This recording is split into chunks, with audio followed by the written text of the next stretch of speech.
In the last video, we did a desktop appraisal. Now, assuming that it has passed that desktop appraisal, the next phase is to do a full appraisal of the site. This is going to be important prior to going back to the landowner in order to negotiate the deal. And so it's very important that you uncover all the different cost implications, and to do that we have prepared a checklist, and at the end of the video I'll tell you how you can get your own copy of this checklist.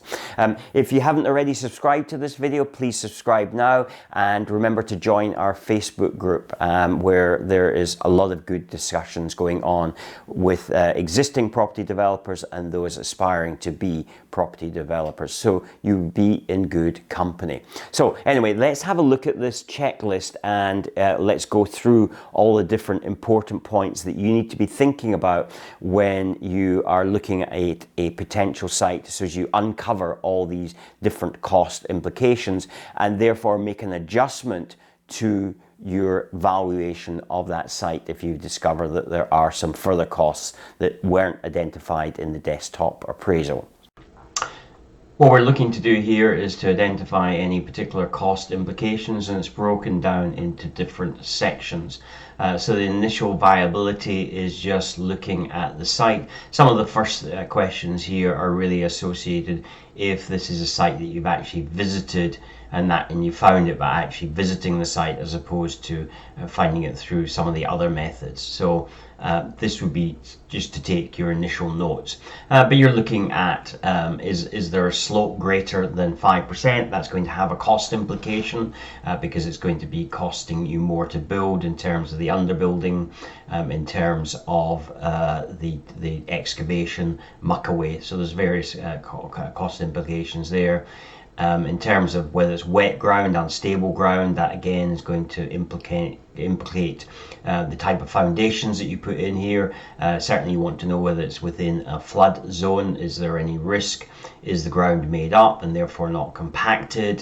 That can again have an impact on your foundations, as ground contamination, which could actually be a prohibitive even factor from you actually carrying out the development in the first place, depending on what needs to be done in terms of that. Trees, tree preservation orders, which means that there's trees that can be not removed from there, or even where there's a heavily wooded site, that is going to cause you problems with, again, the foundations. And then is there any sort of obstructions? So these would be things like telegraph poles, manhole covers, well shafts. Existing buildings is obviously going to mean that you've got demolition costs, but you're also going to have permission to be able to do that. And then any sort of like adjoining issues that may come from smells, noise, traffic. And also very important is a visibility splay. So this is actually within the workbook, although I'm going to make a different type of one available to you. But essentially, if there was any of these implications here that added a cost, you would investigate what the cost is, you'd put it into here, and then this would then take you back to your initial viability, and then filter into there and change your costing there.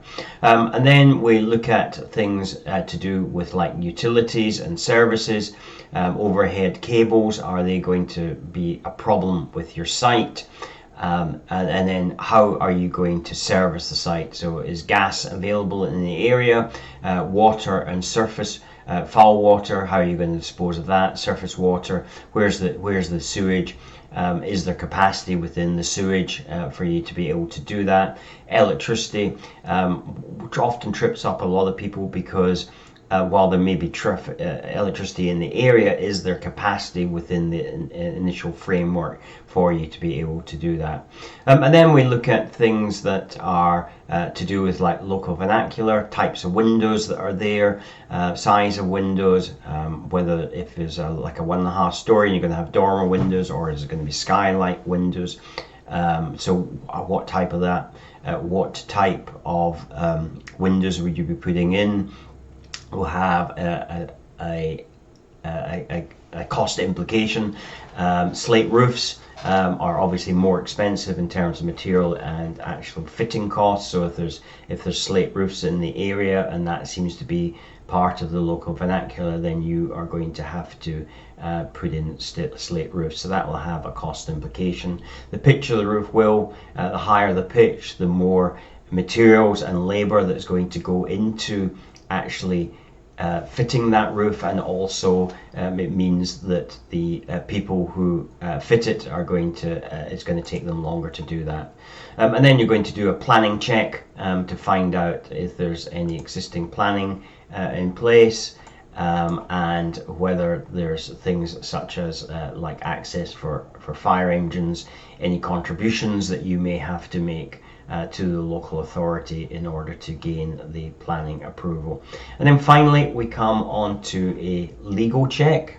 So there's various things that you need to make sure that you got them covered here, that these are not going to cause a problem. So for instance, way leave agreements, deeds of servitude, do you have access to the site, is there any ransom strips, and then site requirements. So there may be surveys that you might need to be having done, such as if there's asbestos on an existing building, underground structures, railways, tunnels underground, or mitigation issues to do with nearby railway lines. Any ecology, such as has there been a bat seen in the area, therefore they may actually ask for that. Soil reports, again, trees, and then finally any other cost implications that they might have.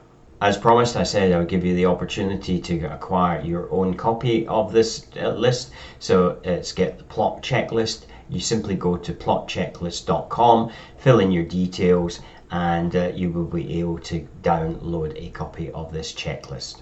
Now, having carried out a full appraisal of the site and it still remains a viable site, it's time now to go back to the landowner and present your findings. But before you do that, you need to have an understanding of how you are going to secure that site legally, so as that when you've negotiated a successful deal, that the landowner doesn't walk away with all the profit. And so that's going to be the subject of the next video. We're going to talk about how you secure the site, but also mitigate your risk, because in most cases this site is not going to have planning permission in place, and therefore that can be quite risky. So you don't want to end up with a liability, but you want to make sure that you protect yourself, because you are going to be spending a bit of money. So that will be the subject of the next video. If you haven't already subscribed, please subscribe now, and remember to join our Facebook group. So look forward to speaking to you on the next video. If you want to watch the next video and it's been published, then it will be here, and if you want to watch the video prior to this, then it will be here. Until the next time, take care, and I look forward to speaking with you then. Take care. Bye-bye.